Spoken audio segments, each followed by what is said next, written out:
no matter the location. From O-A-K-L-A to L-V, I'm a Raider.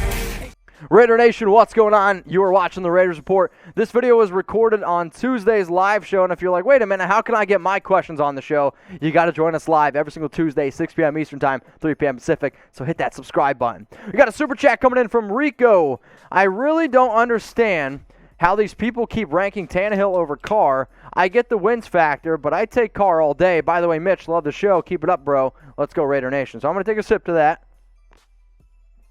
I think it really comes down to what Tannehill's been able to do for the Tennessee Titans. Because before Tannehill, they had Marcus Mariota.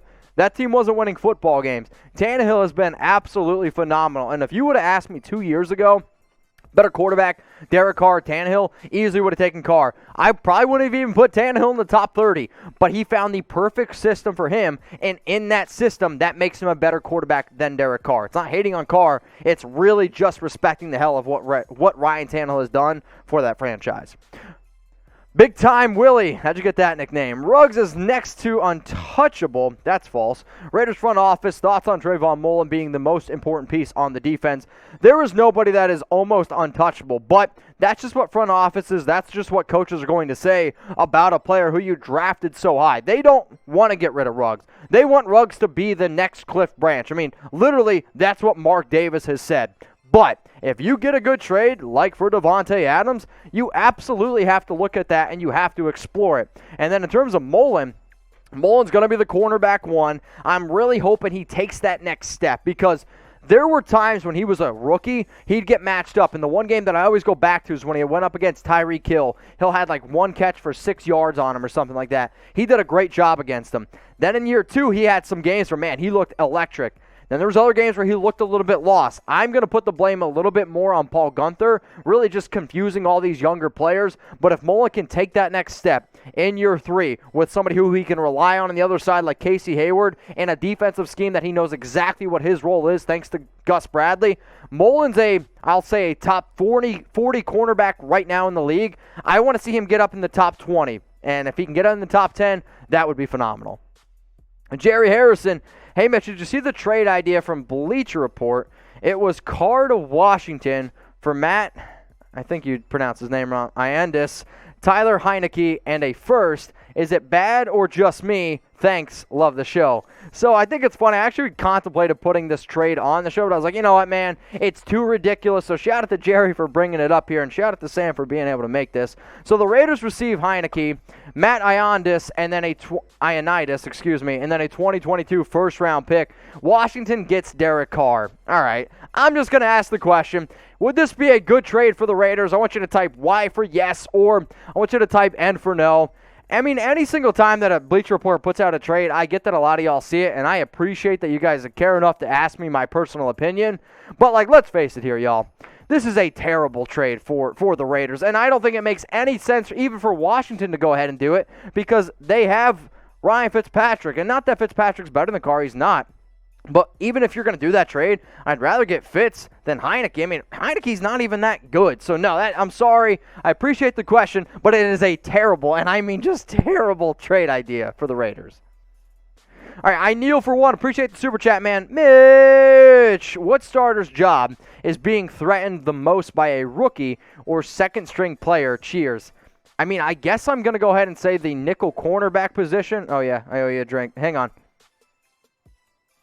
I guess I'm going to go ahead and say it's the nickel cornerback position because Hayward's a lock, Mullen's a lock.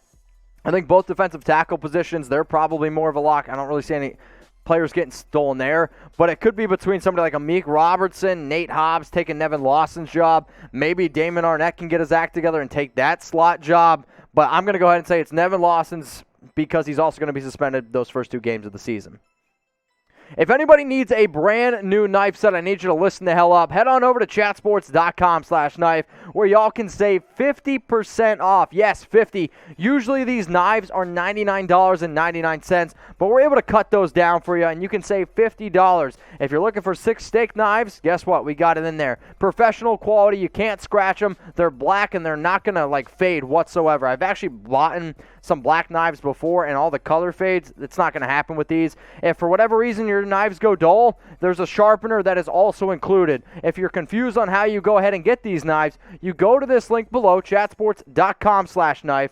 Then it's going to take you to a page. What you're going to do is you're going to click the add to the cart or buy more section, and then it's going to take you to another area, and you're going to click that coupon code, and then it's going to apply that 50% coupon, and then you're going to be ready to rock and roll. I don't know about y'all, though. I use scissors all the time, whether I'm cutting chicken, whether I'm cutting vegetables, no matter what I'm doing, and it makes it a lot easier. So what you're going to do, again, is go to chatsports.com/knife, click see all buying options, then add to cart, and then apply the 50% off code. Then you'll be ready to rock and roll. It's chatsports.com/knife. Shout out to Savvy Lifestyle for hooking us up. All right, we got this next one coming in here from the Rainbow Cow. More wins, Raiders or Giants? I don't know if this is Marshall's burner account, but I am going to go with the Las Vegas Raiders every single day of the week. If y'all want to get your votes in, you can type R for Raiders or G for Giants. I just don't think that Danny Dimes is good whatsoever. Realistically, he's probably more like Danny Pennies. Let's go to Brian Cal. How much would you give Waller for his next contract? It's a great question. I think right now Waller is the best contract that the Raiders have. I'd even make the argument that's one of the best contracts in the entire National Football League. The issue is this. You look and see what Kelsey's making. You're looking at what Kittle's making. If Waller wants to get paid similar to those guys, and he absolutely 100% deserves it, I mean, you're looking at $15, $16 million per year. So that's the route I'm going to go. All right, we got Barry Raiders. I know you love fantasy football. I'm in a standard league. Who you take, Ruggs in round 12 or John Brown in round 14, or who is the best value wide receiver? I would probably say between those two players there, I'm going to go with John Brown in round 14 because I just think that him and Ruggs are going to have very similar value. Overall best value, if you're in a PPR league, it'll be Hunter Renfrow, simply because people just disrespect Renfrow every year, and I can almost guarantee he's going to have over 45 catches. If you want the most bang for your buck in terms of who do I think could be that true breakout, incredible player, I might say Bryan Edwards, but the Raiders really want to get Ruggs going, and all the reports this offseason have been really good around Ruggs. So if you're really going to go for that home run swing, Ruggs in the 12th is a pretty good deal.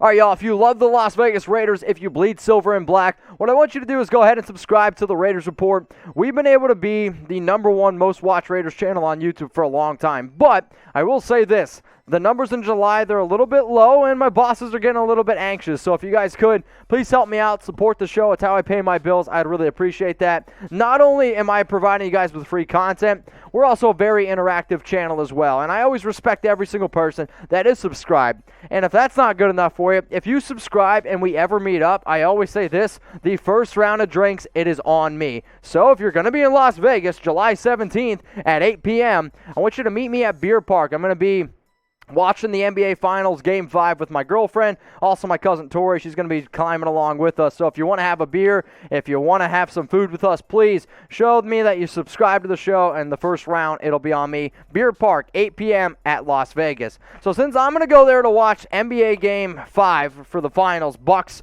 up against the Suns, who do you got winning this game? I'm curious. If you think it's going to be Milwaukee, type MIL. If you believe it's going to be the Phoenix Suns, type PHX. I was hoping it was going to be Suns in 4, but I guess that's not going to happen anymore. I'm hoping the Suns ultimately win the entire series, and if they could win the NBA Finals on that day, man, I'd be pretty excited.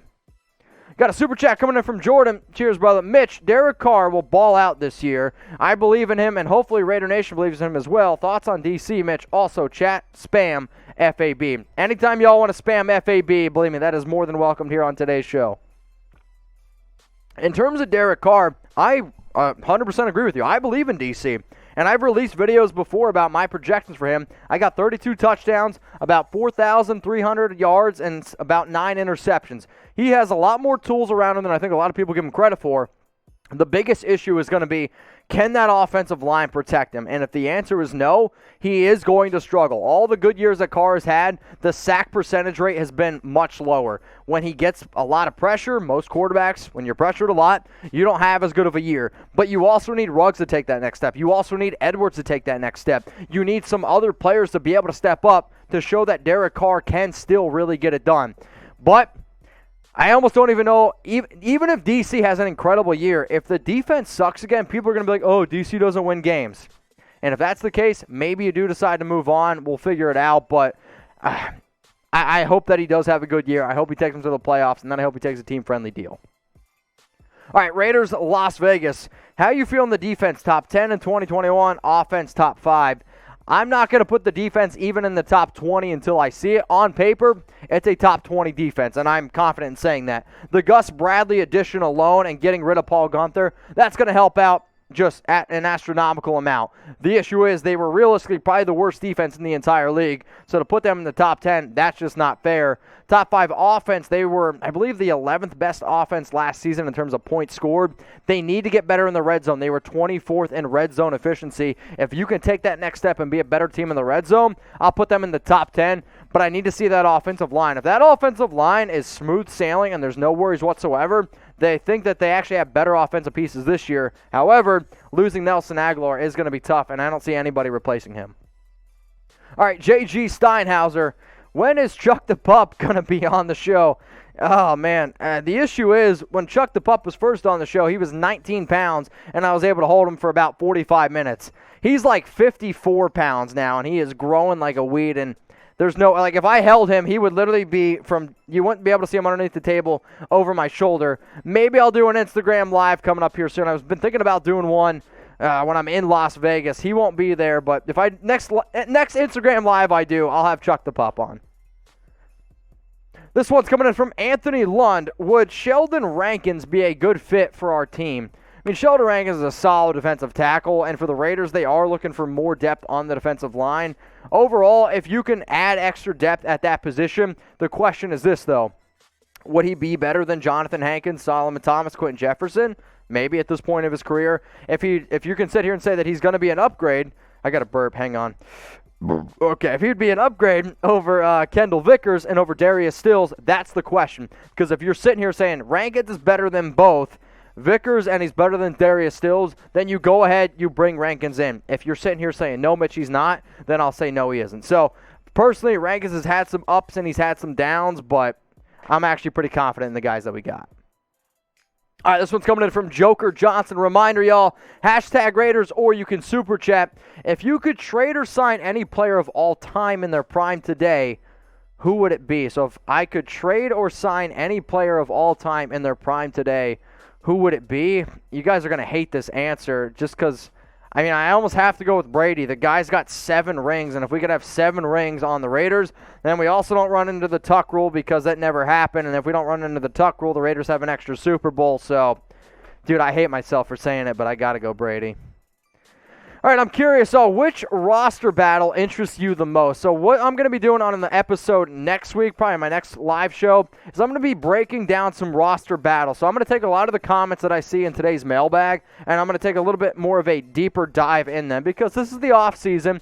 Y'all that are watching in the middle of July, those are the diehard fans, and I want to be able to give you guys the content that you want. So which Raiders battle, roster battle, interests you the most? Let me know down in those comments. Payless batting cages, all right. Our wide receiver core is trash. I'm sorry, but it's true. We're lucky to have Waller. He's the only go-to pass catcher. Trash is a very strong word, and I'm not going to go ahead and agree with that. You have a lot of young and unproven talent.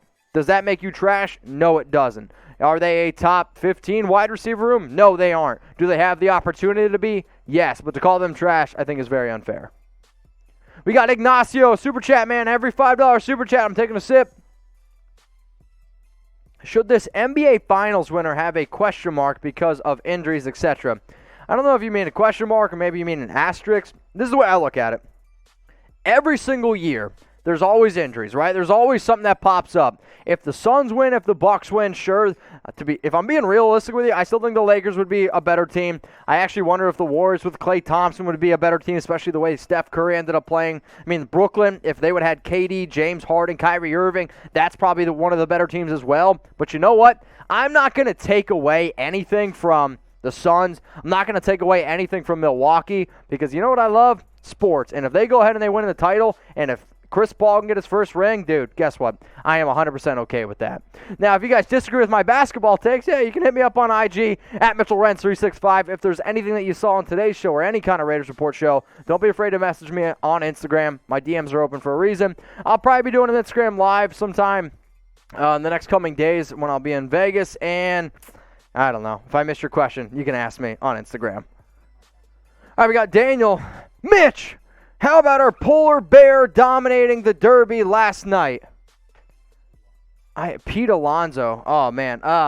I was glad that he won back-to-back, and my dad was like, I can't believe how excited Pete Alonso was to win, the home run derby. And I'm like, he's made more money off the home run derby than he has just playing for the Mets. So if you all don't know, I'm a big Mets fan. So Daniel, I saw all your messages on Twitter. Don't worry, man. I got you. But yeah, I was pumped for Pete.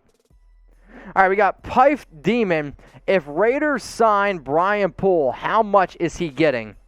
When I look at a lot of the contracts, I would give him $4 million. I know right now the Raiders technically don't have that in cap space, but they'd be able to make it work. The number one position that the Raiders still need on offense and on defense, you throw it all together, it is at that slot cornerback position, because if the latest reports that Nevin Lawson's going to be the starter, that's an issue. Big-time issue. Not that I don't have confidence in Amik, not that I don't have confidence in Nate Hobbs, but they're just simply not ready yet. Why not go out and get a top 10, top 5 slot corner in the National Football League who's still out there on the free agent market? 1 year, prove it deal. Let's see if he can get it done. All right, I kneel for one. Another one. FAB, FTB, F Tom Brady. F them all. Cheers to you. I kneel for one. Let's go to AC. Allen Robinson seems more realistic than Adams, since Robinson is clearly not getting a deal from Chicago. Well, so the latest right before I came live on this show, Ian Rappaport tweeted that the Bears and Allen Robinson, this is on Tuesday again, y'all, July 13th, that they do not plan on extending Allen Robinson, right? He's going to play out the franchise tag and then probably not going to come back. At least if I was Allen Robinson, I wouldn't go back there. Now, maybe if Justin Fields is the quarterback and he just absolutely balls out, that changes up the scenario. But I've talked about Robinson plenty of times on the show. I have him as a top 6 wide receiver. The numbers that he's been able to put up with Nick Foles, Blake Bortles, Mitch Trubisky, it just shows how great he is. Plus, he likes Gus Bradley a lot. Remember, Bradley was the person, he was the head coach for the Jags, ended up drafting Robinson out of Penn State. But in terms of who's the more likely one, Robinson might technically be the more likely one because he's definitely going to be a free agent. But Devontae Adams, if Aaron Rodgers is in there, he is no way in hell going to go back to Green Bay.